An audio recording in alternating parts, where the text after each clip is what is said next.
Welcome to Urban Dharma, the podcast where suffering is optional. Hi, this is Reverend Kusala coming to you from downtown Los Angeles from the International Buddhist Meditation Center in the heart of Koreatown. Well, it's hot and it's humid this July day in Los Angeles, and what you're about to hear is part 2 of my talk at St. John's Abbey in Collegeville, Minnesota. I end my presentation with a short blues harmonica solo. If you're curious about the harmonica that I play, it's a Suzuki ProMaster diatonic in the key of C. Has a solid aluminum comb. Well, I hope you find it interesting, and I hope you find it useful. So without further introduction, part 2 of my presentation at St. John's Abbey in Collegeville, Minnesota.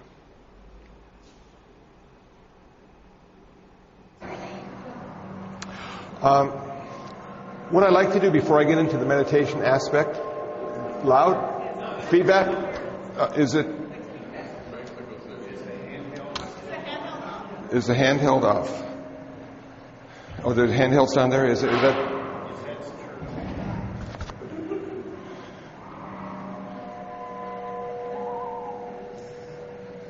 Testing. Testing.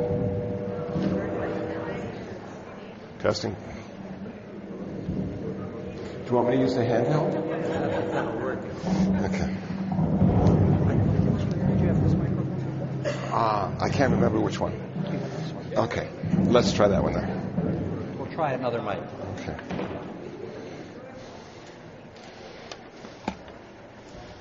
Okay. Testing. No, I don't have it on yet. Okay.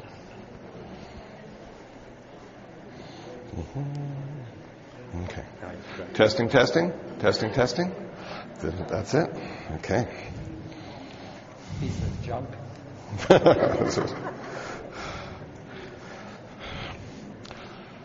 So before I get into the meditation category of the Eightfold Path, I'd like to talk about the role of service in Buddhism. When I became a Buddhist, I didn't intend to be of service to anyone other than myself. And in some forms of Buddhism, that's appropriate. That's okay. The Buddha said this world is unsatisfactory. This is the world of samsara. This is where all birth and death occur. You cannot save the world. And I said to myself, great, I don't have to worry about it then. And then I got a call from Deacon Szymanski. I mentioned that. And for a year, I was a volunteer at L.A. County State Prison for Men in Lancaster, California. For 5 years, I was a Buddhist volunteer at Central Juvenile Hall in downtown Los Angeles. And I went once a week to talk to the young people about Buddhism. There weren't a whole lot of Buddhists there. And the first presentation I gave was in the high-risk offenders unit. And these were guys who were in there because of rape and killing and carjacking, and most of them were going to go to prison after their time at juvenile hall. And I wasn't sure if I could do it, because these guys seemed pretty intimidating to me. And so I walked in there and felt immediately comfortable. Every guy there had my haircut. And I'm thinking, okay, we can relate to each other. So I started my presentation by saying, is anybody here suffering? And then one hand went up, and then one other hand went up, and finally enough hands went up that I said to myself, this is my audience. They need to hear about suffering and how to end their suffering. And that's how I started. And I would go into the classrooms for a while until they found out I was there. Because of the church and state thing, can't mix those things together. And I can remember this one very Christian lady, teacher. I was invited by the administration to speak to her class, and she didn't want me there. And she came up to me with her finger extended and said, you know, you can't talk about God in the classroom. And I said, no problem.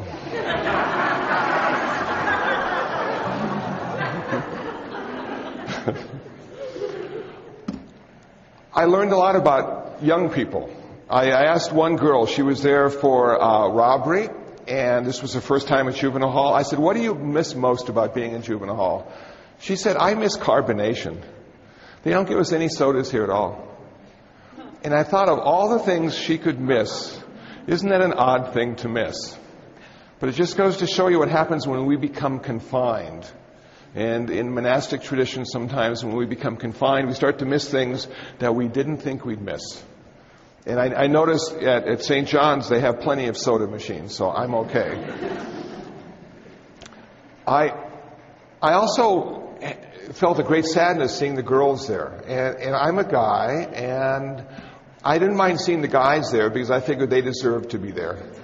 But they had 40, maybe 50 girls at any one time in Central Juvenile Hall, and they're kept secluded. They're in this corner of the compound, and it's hard to get to them because they don't want guys getting to the girls or girls getting to the guys. And so I was invited to lead meditation a few times in their unit, and it was like going to a slumber party. You know, they would sit on the floor in their pajamas, and there'd be things on the wall, and they all looked so just pure and innocent. And I'm thinking, gosh, why are you here? And then one was a prostitute, and one sold drugs, and one was an accessory to a murder, and one had HIV, and I'm going, geez, you know, life is really difficult.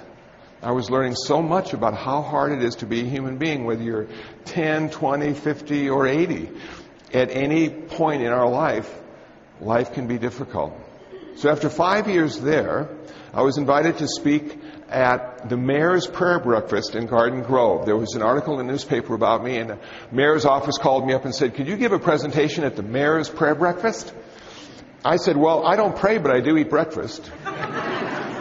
Is that okay? And he said, that's fine. And the chief of police was in the audience. And it wasn't 2 weeks later that the chief of police called me up and asked if I would be a volunteer police chaplain for Garden Grove. And I'd always liked the show Cops, you know, and thought it might be interesting to be in the car and have my very own bulletproof vest. And I do. I have my very own bulletproof vest, and I have a hat that says chaplain, and I have a jacket that says chaplain.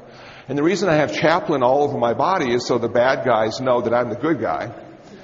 And I'm thinking, but if the bad guy's an atheist, I get it first. And so far, so good. And what I realized when these guys and gals get in the police car, that could be the last day of their life. They don't know. And yet they still get in the car. Service and duty. One of the officers asked me, you know, being a police officer, I have the right to use lethal force to protect the community, to serve the community. As a Buddhist, how do you feel about that? Do you think it's okay for us to kill people? And I had to think, and I had to be skillful. And I said to him, never kill out of anger or hatred. Only service and duty to the community. That will limit the karmic consequences of that action, but it won't change it completely. So, in Buddhism, we don't have justice. In Buddhism, we don't have right and wrong. In Buddhism, we don't have good and bad. We lack a divine lawgiver to define for us what is right and what is wrong. Rather, in Buddhism, we have karma, cause and consequence. We have more suffering, less suffering. We have skillful, unskillful. And I haven't met an evil person yet. I've met a lot of unskillful people, causing a lot of suffering in the world, but not one evil person have I seen so far. After 7 years at the Garden Grove Police Department, I'm about to retire and go into different forms of service, but I'm also at UCLA, and I have a Buddhist club that meets every Tuesday in the Catholic Center. I'm so glad Vatican II happened, because we can use the chapel. Protestants have never invited us to use their chapel. And what I find about the Catholics and the Buddhists, my teacher, Dr. Havanpola Ratnasara, was co-founder with Monsignor Royal Vatican of the LA Buddhist Catholic Dialogue, which has been going on since 1989. And I started going there in 1994, and I asked my teacher, Dr. Ratnasara, he invited me to go to the Buddhist Catholic Dialogue, and I was nervous, because I knew Catholics knew a lot of stuff. And I didn't know what to say. And I said, well, should I read something about Catholicism before I go so I know more about it? And my teacher said, you don't have to worry about that. They'll tell you. I said, okay. Well, should I be worried about the dialogue itself? Are they going to attack us as Buddhists? And he said, no, they're very kind. And our job is not to defend Buddhism. Our job is to define Buddhism.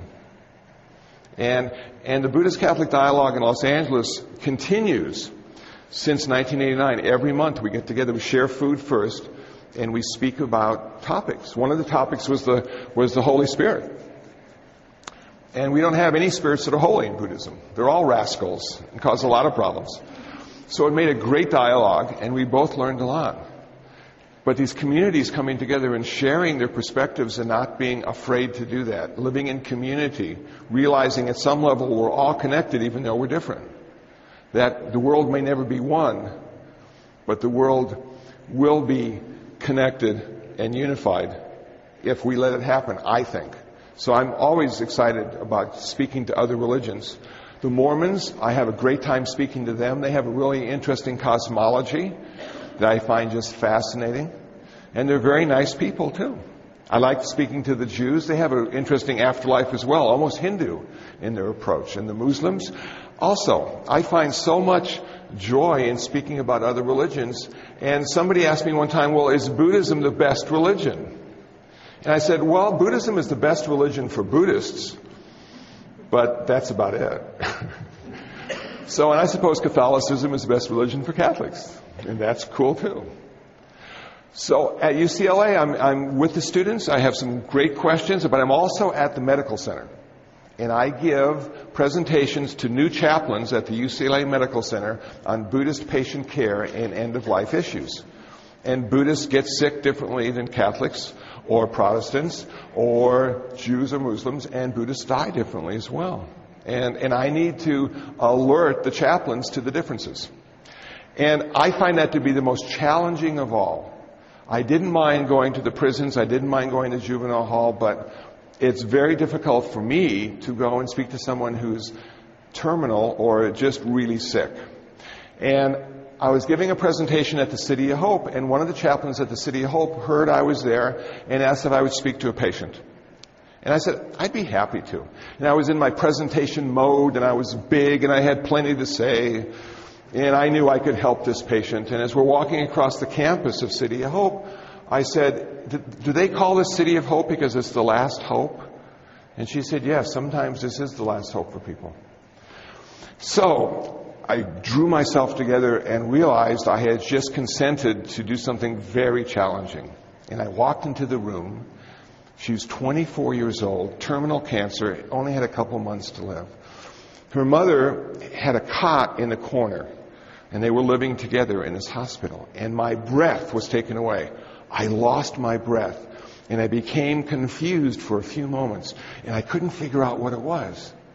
Because I had planned on saying something to start off the conversation, and nothing came out of my mouth. And I realized I had just stepped into the present moment experience where no future or past existed. There was no future or past in this room. There was just now. And I realized everything I had planned on saying would be inappropriate because I was going to speak about past and future. So I just listened. And I said to her, what do you want to know? What questions do you have?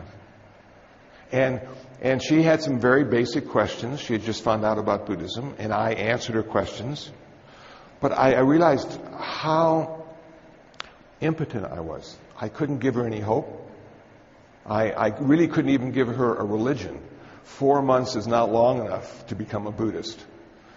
And we don't have that faith aspect in some cases that allow us to say, yes, all you have to have is faith and you'll go to heaven. Sometimes you need to have a few years of work under your belt before heaven's available to you. So I realized the challenge of being a volunteer. And I said to myself, well, why am I a volunteer? In a lot of cases, I hate it. I'm underappreciated. I never get any money. I only get certificates. You know, and I don't feel good. I don't feel like I've ever succeeded at anything as a volunteer.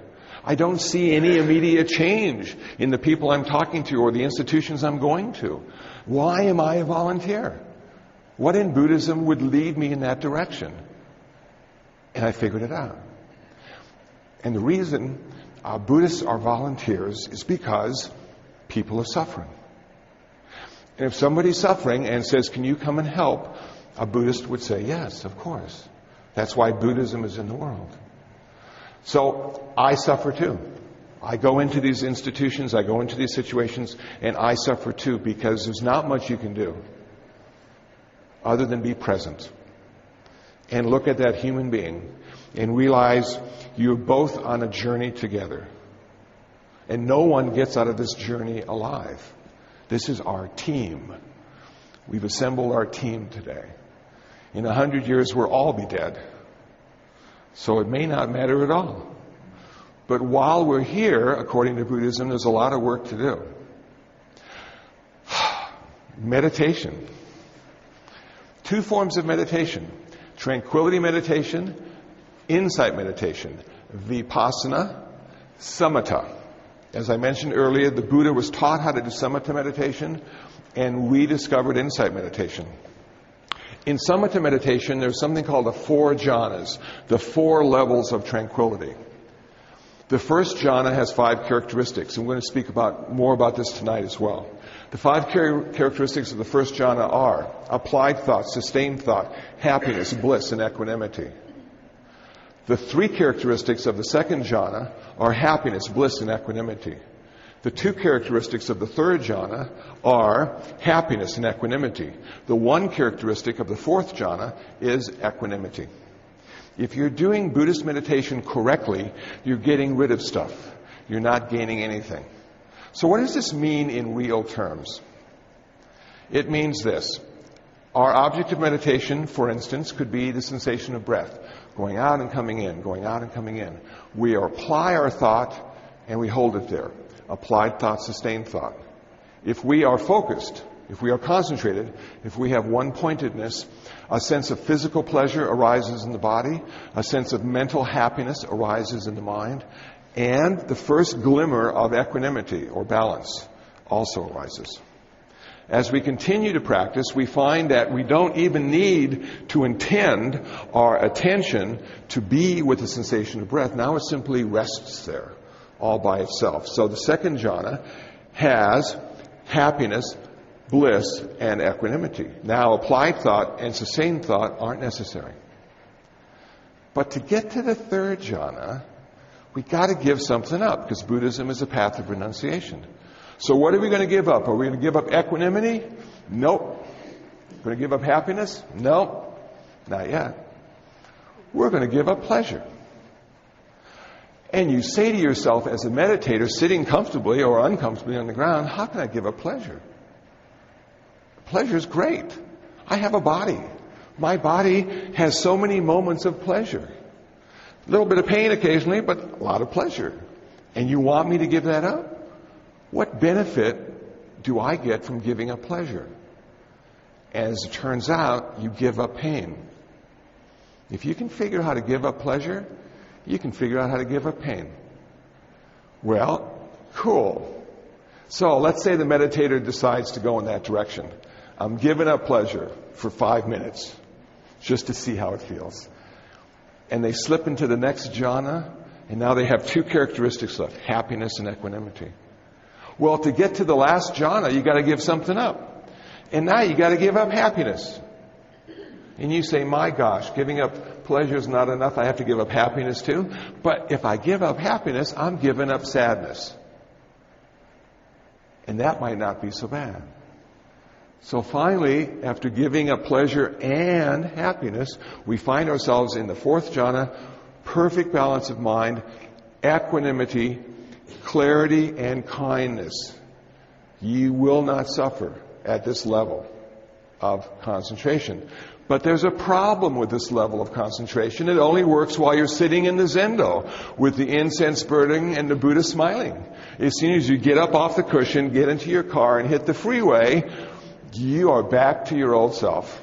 And you go, gosh, it was fine while it lasted, but it didn't last. And that's what the Buddha saw.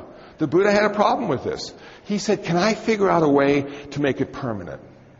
And that's when he rediscovered insight meditation, and that allowed him to liberate himself, to end his suffering forever.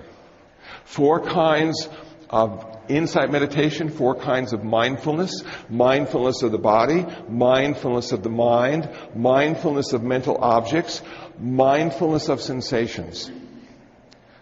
I'm going to talk about sensations. Mindfulness of sensations. The Buddha said we have 3 kinds of sensations.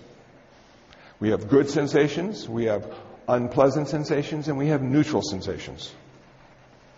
And the idea is to go into a momentary state of concentration and scan from the top of your head to the tip of your toes and look for sensations. How many sensations physically and mentally can you become aware of in 20 minutes? And you simply recognize them and label them as pleasant, unpleasant, and neutral, and go find the next one. After that's been accomplished, the real work begins.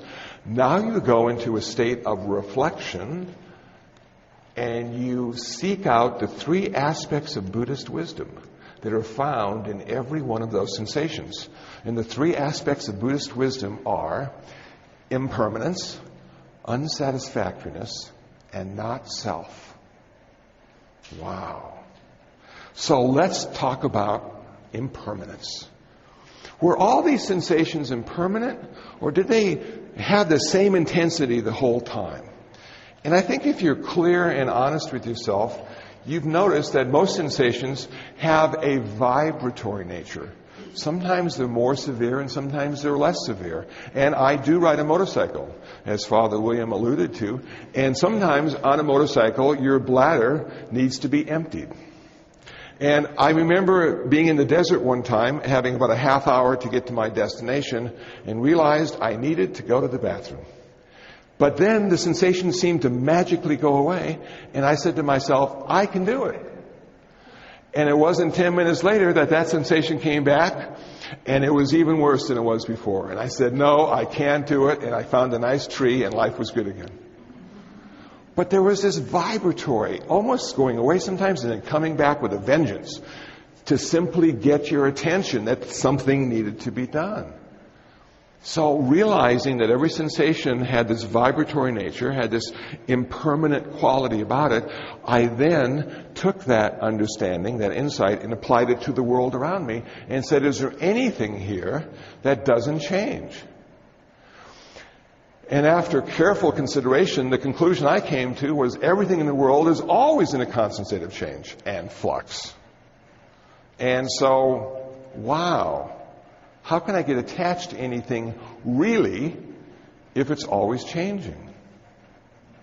And in the old days when I had girlfriends, I'd often be attached to my girlfriend and just really appreciated her good looks and sense of humor and mind. But about 20 years down the road, everything's different. And I'm different too. So to be attached to that would lead to suffering because that's very impermanent. Attached to your job or your profession. Things are changing so quickly now. People are re-educating themselves and retraining themselves constantly just to stay up with the ever-changing job market. So there's no place we can stand that doesn't change. So deep insight. The second insight is everything ultimately unsatisfactory. This is a tough one because people think this is pessimistic. And it shouldn't be that way. Well, if you look at all your sensations, and you had clarity, you would say that some of those sensations felt pretty good. Very pleasurable. And other sensations weren't so good. And some sensations didn't matter. And then you would apply impermanence to the good sensations, and you would say, well, even the good sensations are ultimately unsatisfactory because of change and impermanence. So if I get attached to anything that feels good, I'll be disappointed eventually. Wow, and aren't we all attached to things that feel good? I sort of like Hershey's syrup on vanilla ice cream. And if you can put some peanuts on that, it's even better. And I realized, gosh, but it leads to suffering, especially that night. The stomach isn't what it used to be. Man. The third part is the hardest. This insight took me years to finally break through. It was code. I couldn't break the code. And this was not self. This was no self, not self. This was no soul, not soul. This was no individual, not an individual. This was like, well, but who am I? It's like that kind of problem. And I bought a book by Ken Wilber called The Spectrum of Consciousness, which allowed me to see through that problem. Did any of those sensations have an essence, an original, independent, unconditional essence? Or were all those sensations conditional? And I thought to myself, well, if I hadn't been sitting on the floor in that way, if I hadn't been 45, if the room had been warmer, it would have all been different. So it seemed that every one of those sensations was conditional. If certain conditions were there, the sensation arose. If certain conditions weren't there, the sensation didn't arise. Okay, so none of them existed independently. And now I looked at the world, and I said to myself, does anything in the world exist independently? Do I exist independently? And then I remember a book I read back in the late 70s, early 80s called Zen and the Art of Motorcycle Maintenance, Robert Pirsig. And what a wonderful book that is. I have it in audio form on my iPod now and revisit it often. It just reminds me about certain things that I keep forgetting. But in this book, in the story, he was a professor. And one of the class assignments was to write a paper on quality. And every student failed. Every student knew what quality was when they saw it, but they couldn't define it, and they couldn't find out where it came from.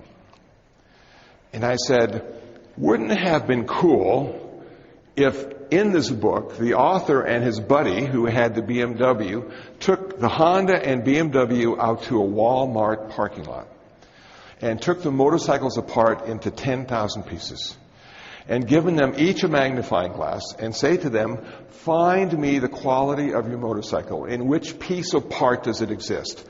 And then I imagine them looking carefully at each piece and part for the quality of their motorcycle and coming up empty-handed. And yet somehow when those parts and pieces came together and created one, quality rose. And I said to myself, wow, I'm one kusala. And that's why I seem to have a self or a sense of self.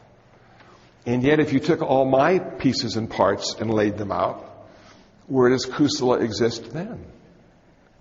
I said, okay. But how about one? Is one really an important number? I said to myself. And then I thought back to the 60s. And in the 60s, one was the loneliest number that you ever heard. And I'm going, yeah, what is this one thing? Why is one the best number? It's like one nation under God. And I bet some people like to put one God. And I'm thinking, we think the ideal, the perfection is in one. And that now we find ourselves in a postmodern age, and we seem to be deconstructing the one, whatever the one is, to see the pieces. What pieces created the one? And where is the essence of the one? Where does one really exist? Is there any one at all? And then I read another article called Not Self, No Self. And this led me in the direction of, well, we do have a self, and we are one at a relative level. And that's how we function. We need to be separate from each other. If I'm on the freeway on my motorcycle at 70 miles an hour, I need to be separate from the car next to me. I can't be one with it. And yet somehow, ultimately, it turns out that it could be one, perhaps, except in Buddhism, we have sort of a hierarchy of gods, sort of this pantheon theory kind of thing. So it never turns into be one God is the best God. It's like one God is a better God, but never the best one.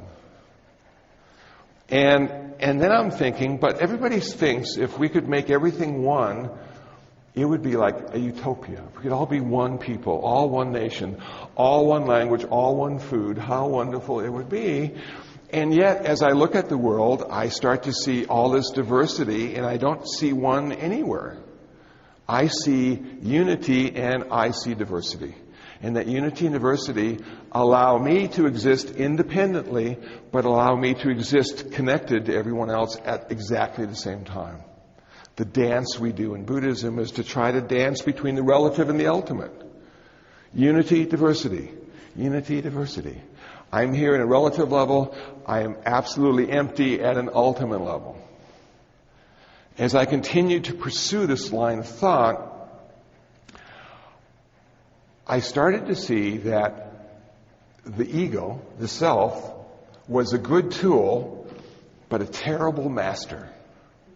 It kept giving me into all sorts of trouble because I knew how things were. And we have a wonderful woman that lives at the center where I live. Her name is Mary.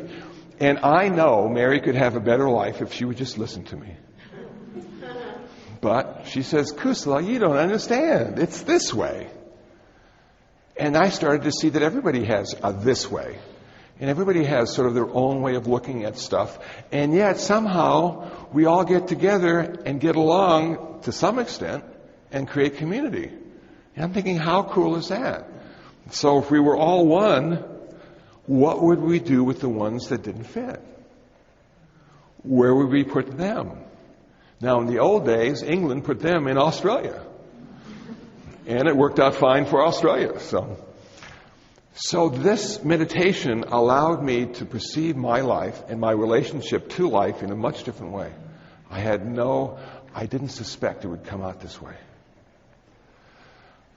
Well, now we're come to the last two path factors. Now we're talking about the big deal. Now we're going to talk about nirvana. So the last two path factors are right view and right intention. Right view of the Four Noble Truths at a mundane and supramundane level, at a relative level and an ultimate level, at an intellectual level and a knowing level, an intuitive level. And then having the right intention. The intention of generosity, the intention of compassion, the intention of loving kindness. If those three intentions are our only intentions, everything we say and do will manifest skillfully in the world, and suffering will be reduced. Our suffering and suffering of others as well. And now we come to this sticking point for me, nirvana. The ultimate goal in Buddhism. Now we have heavens in Buddhism. We have 31 heavens and we have 31 hells. We have a whole lot of places to go. But the goal is not to go to heaven because heaven is temporary. It's not forever in Buddhism. So eventually we have to leave and suffering occurs. We want to achieve nirvana. But I'm thinking to myself, this is a hard sell. I'm in a high school talking about self-extinction as being the ultimate goal in Buddhism. And then I had to define nirvana at a level that I could understand. And it seems to be this. Nirvana, achieved while you're alive, like Siddhartha, is the end of suffering. Nirvana, after you're dead, is a much different beast altogether. It seems to me, I'm going to qualify this, it seems to me that when a person achieves nirvana while they're alive, when they die, they continue to exist, but not because of creation, not because of birth, but because of nirvana. And if you're existing because of nirvana and not creation, you never have to get sick, you never have to get old, and you never have to die again. And people say, but that's such a difficult concept because everything in the world was created. Is there anything in this world that wasn't created? There is not one thing in this world that wasn't created. And thankfully, as a Buddhist, I do not have to define the Creator.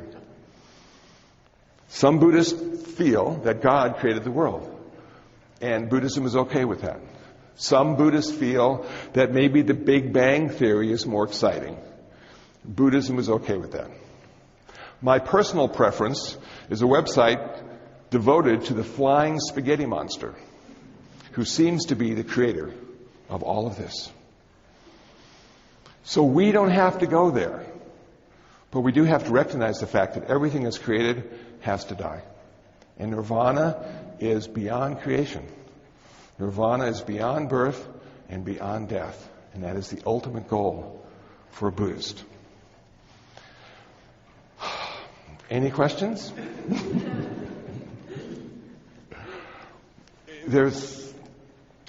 Was I clear on how I described the Buddhist path? Everybody feel comfortable with that? I brought my harmonica. Now, I know a lot of you are not going to be impressed by this. And in the old days, the Buddhist monks used to have these nice bamboo flutes, you know. But I'm a 60s guy, and I play the blues. And when you think about it, what better music for a Buddhist to play than the blues? So this is a little blues before lunch. Here we go.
Well, that's it. That was part 2 of my presentation at St. John's Abbey in Collegeville, Minnesota. Hope you found it interesting. Hope you found it useful. If you'd like to listen to more podcasts, you can find them on iTunes under Urban Dharma or at dharmatalks.info. That's dharmatalks.info. If you'd like to download some free ebooks on Buddhism, please visit buddhabooks.info. That's buddhabooks.info. Well, until the next time, until the next podcast, be happy, be peaceful, and most of all, be free from suffering.